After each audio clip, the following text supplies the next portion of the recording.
Hey guys, today we are talking about the art and science of writing topic sentences. And today we are talking about this because for some of you it's still a struggle, and I'm hoping that this breakdown of the process is going to make it a little bit easier for you all. So the first thing that we're going to talk about is the fact that a topic sentence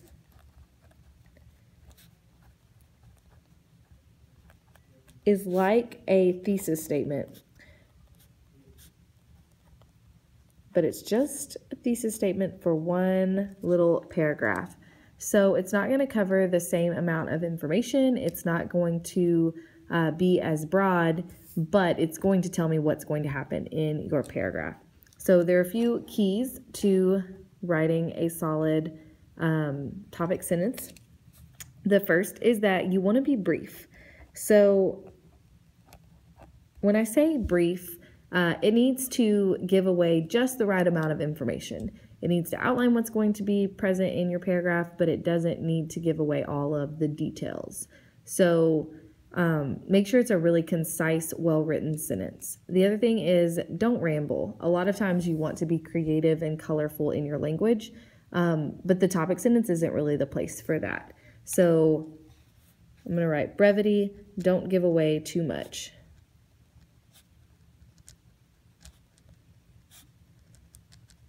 The second thing that your topic sentence needs to be is it needs to be clear.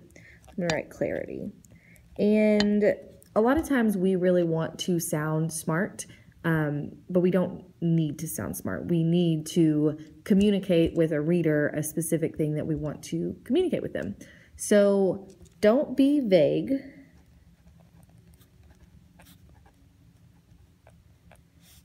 Just say what you mean.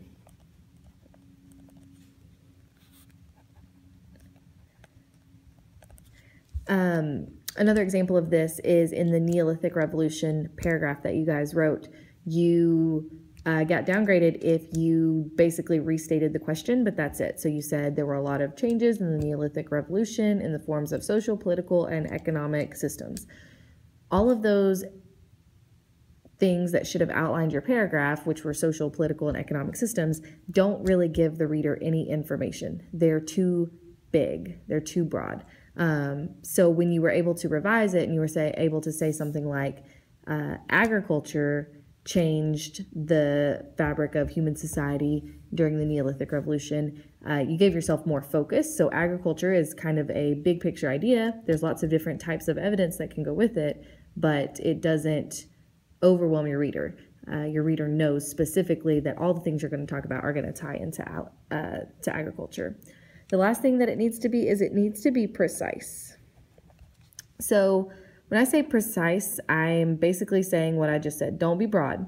It's bland and it doesn't do the job that needs doing. So you want to, instead of saying economic systems, right, you want to say agriculture.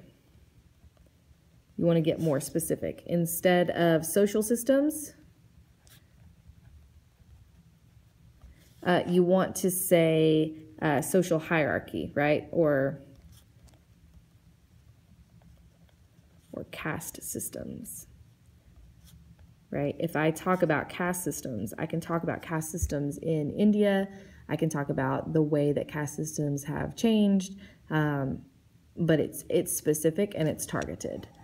Well, those are the keys to success, but there's also some keys to, well, not success. So some things you don't want to do. You don't fill your topic sentence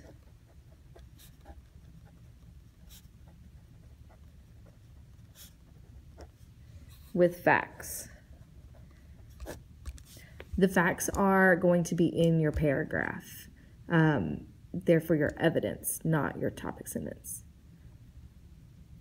The second thing is you don't want to forget that you have to have an opinion. So don't forget your opinion. When I give you some examples, I feel like that's going to become more clear.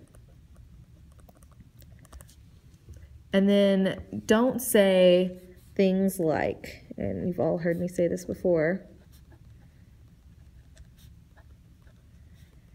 today I am going to tell you. Just tell us. You don't have to tell us, you're going to tell us. So what we're going to do now is I'm going to give you some examples of thesis statements that don't really work, and I'm going to tell you why. So the first example that I have for you is, so I'm going to write examples in my notes so that I know what these are.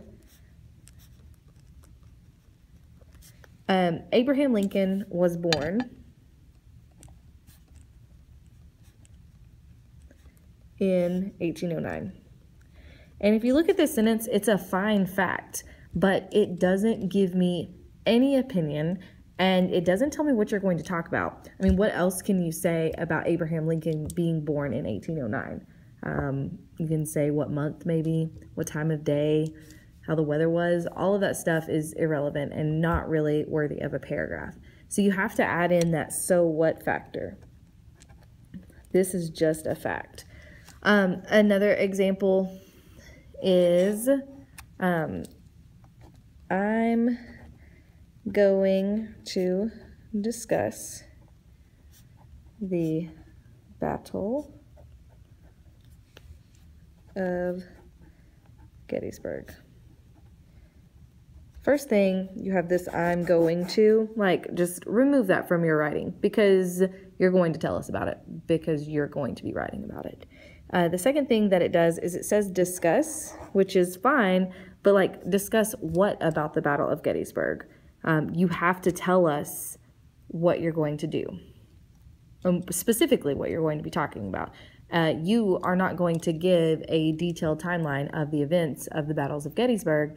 You're going to want to prove something different to us. And then another poorly written example is the Civil War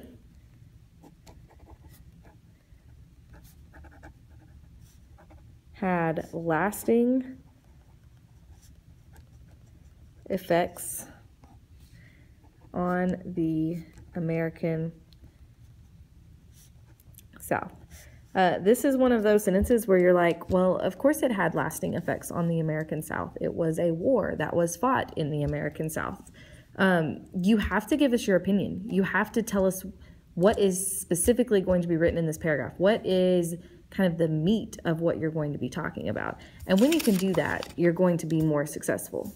So the question is, what do you do when your topic sentences don't do what you think they're doing, when they're just a fact, or when you need to revise them to make them stronger?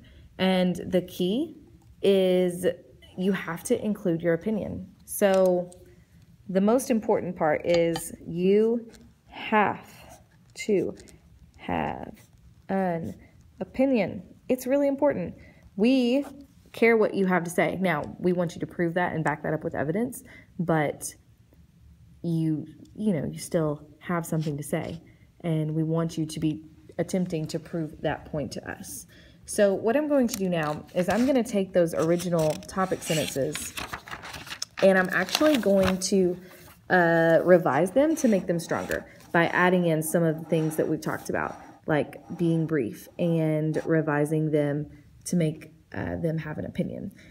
So the first one was Abraham Lincoln was born in 1809, and we know that that didn't establish anything. So here's a revised sentence that I wrote. Abraham Lincoln, born in 1809. That detail is apparently still important to me, so I want to keep it in there. Was one of the most influential presidents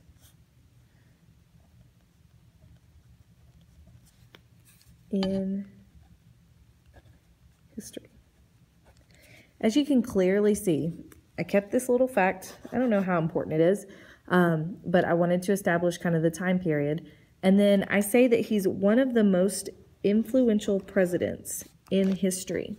This is a statement that is debatable. You could say, no, actually, John F. Kennedy is one of the most influential presidents. Or you could say Ronald Reagan was one of the most influential presidents. But you have to prove those things with facts. So then I would have to prove to you why I think Abraham Lincoln is one of the most influential presidents. That's what makes it a clear topic sentence. The other thing is, I know that it's not going to be a timeline of the events of this person's life. I know that it's going to be evidence that proves why he was influential. So the topic sentence doesn't just allow your reader to kind of have a guideline for what to expect in the paragraph. It gives you a guideline for what to write. When you're choosing evidence, it's easier to choose evidence when you can say, does this prove that Abraham Lincoln was influential? Oh, no, this is about what he had for breakfast every day. That's not that relevant. The second sentence was the Battle of, or I'm going to discuss the Battle of Gettysburg. So in that revised one, it's another example of just adding opinion. So my revised is the Battle of Gettysburg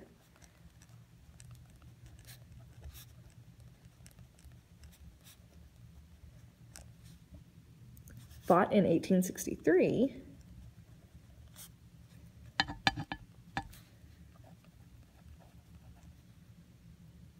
was the turning point in the Civil War.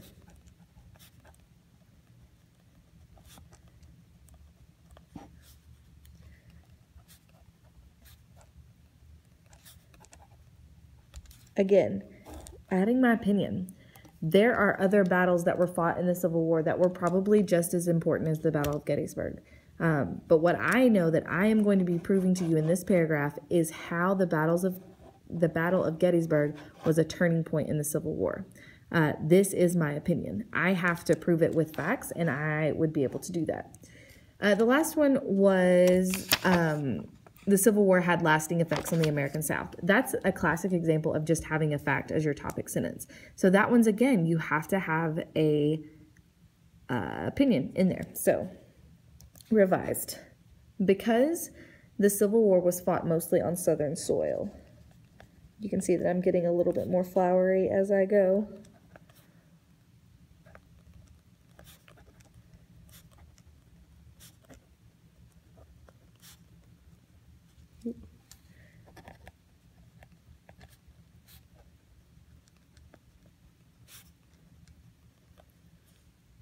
It had lasting effects on the region.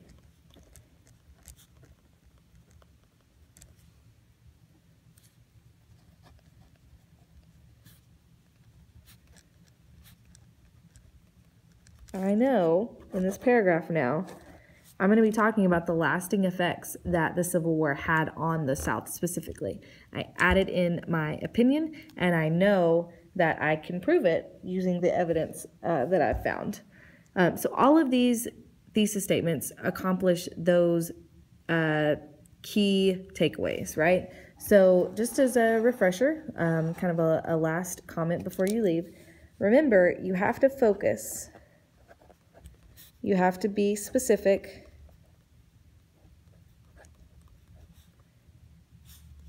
You have to have an opinion.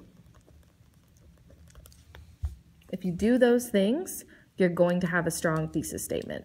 So if you feel confident, what's going to happen now is you are going to complete an exit slip that's going to let us know whether this has helped you or not. If you have any questions, please feel free to ask me. Thanks.